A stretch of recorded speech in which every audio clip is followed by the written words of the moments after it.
Hello, hello, hello. It is Dr. G. Kind of caught me unawares there. I saw the countdown, but I still got caught unawares. Ooh.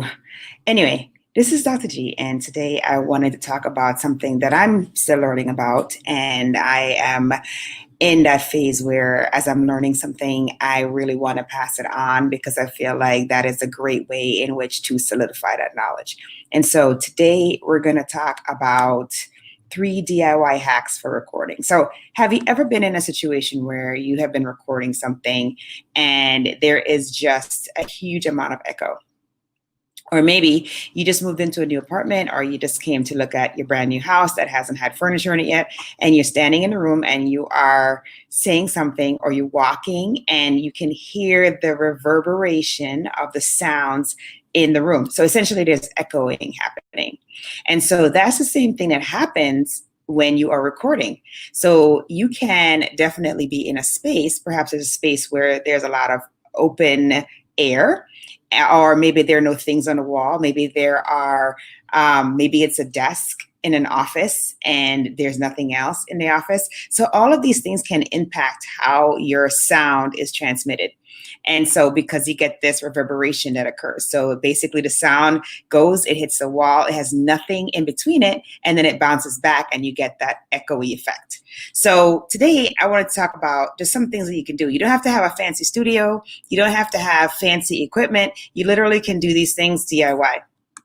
So the first one is panels, panels, panels. So if you've ever gone to a record place or recording studio, you'll see they have these like eggshell looking things on the wall.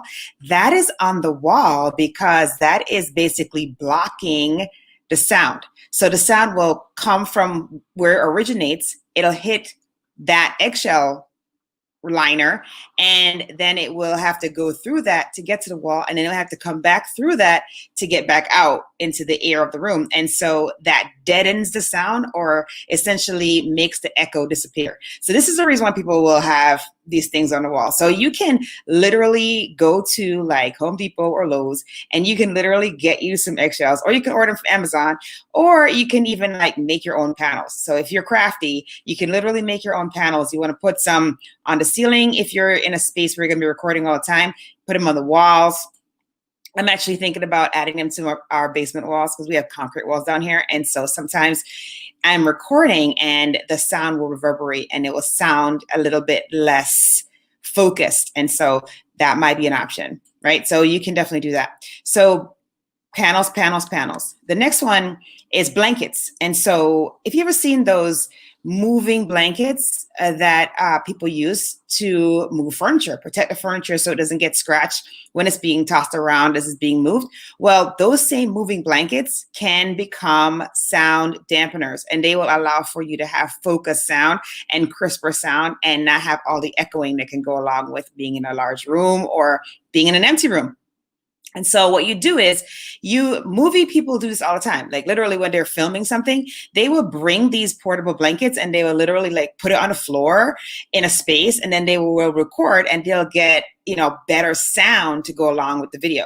And so you can do the same thing. You can put it on the floor. If you're using a desk, you can put it on the desk. If you don't have the blankets, you can put a towel on the desk, and then that will dampen the sound as it's reverberating onto the desk and bouncing back off.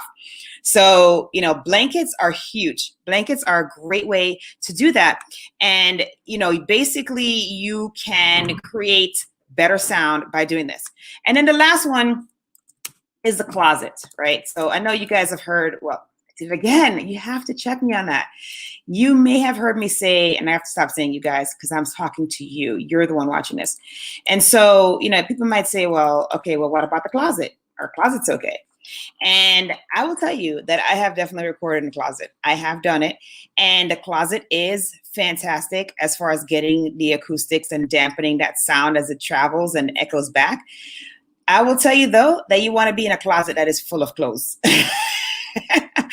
You want to be in a closet that's full of clothes. If you want to, you can literally be in a closet full of clothes and under a blanket as you record. And the sound will be phenomenal. It'll be very intimate.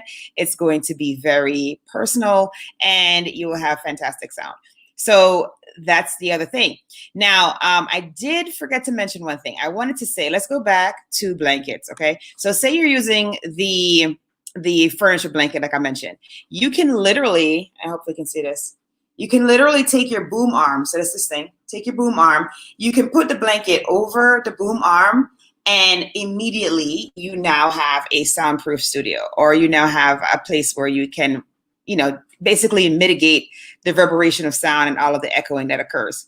So today we talked about 3 DIY sound hacks for recording. And the first one was panels.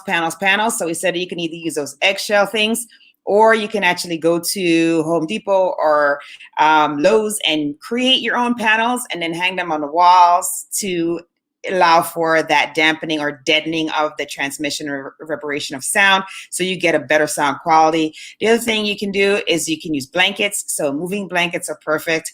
You can literally be under the blanket and recording. You can put it over your boom arm and record. You can put it on the floor, put it on the surfaces to help to diminish the reverberation of that sound, that additional sound. And then the last place you can go is your closet. You can literally go in your closet under a blanket with your mic, and you can just talk to your people. So I hope that this was helpful to you. If it was, fantastic. That is always my goal. If you're on Facebook, I would love it, love it, if you would do me a solid and hit the like button, drop a hashtag replay, and share it with a friend. Because what do good friends do? When good friends find content that they find helpful, they pass it on to other friends, because that's what you should do. That's just the right thing. And then if you're watching on YouTube, then do me a solid and just go right down there and hit the subscribe button so that you don't miss further episodes, more, serial, future episodes of me talking about all kinds of cool stuff, including podcasting most of the time, public speaking, as well as business and other cool stuff.